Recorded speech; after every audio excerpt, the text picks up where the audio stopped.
algebra, what happens when we see the word inverse? It means something, this to the power minus 1, that's inverse.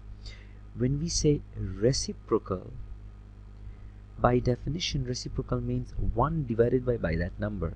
Since in algebra x to the power minus 1 and 1 by x is the same thing, so what happens, we tend to think the definition of inverse and reciprocal is the same thing, but it's not.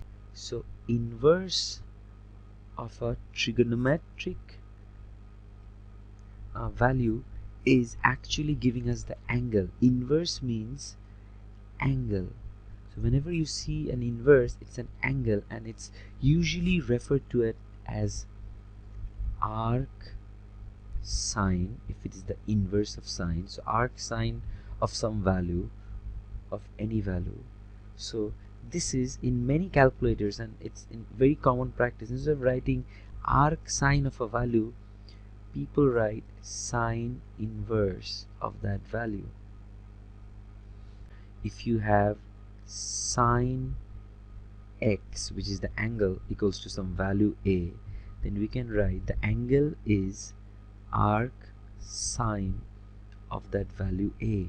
So the reciprocal and inverse in trigonometry, they are completely different. So let's get back to the trigonometric identities. The first thing is the reciprocal of sine x is identical to cosec x. That's the first identity, very very important. The reciprocal of sine x is cosec x. The next one is the reciprocal of cos x. It's identical to sec x.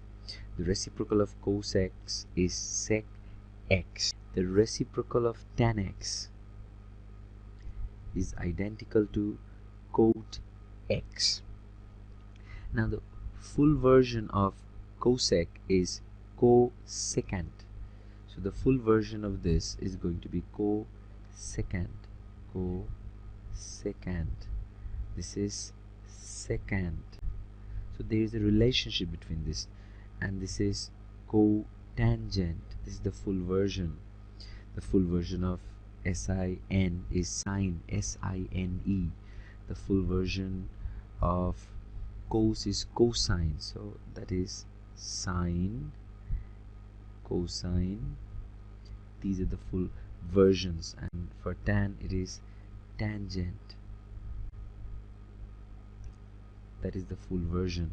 Now when we talk about the reciprocal identities, you can also call 1 by cosec x as sin x, 1 by sin x as cosec x, 1 by cos x is sec x. Similarly, 1 by sec x is cos x, 1 by tan x is cot x, 1 by cot x is tan x. They're interchangeable. So the reciprocal identities are as important. Now along with this, there are two more identities. The square of tan, if you add 1 to it, it is identical to sec squared x. This is one of the identities. And another is there's a relationship between tan and cot. So the square of cot added 1 is identical to the relation between sec and cosec. This would be cosec squared x.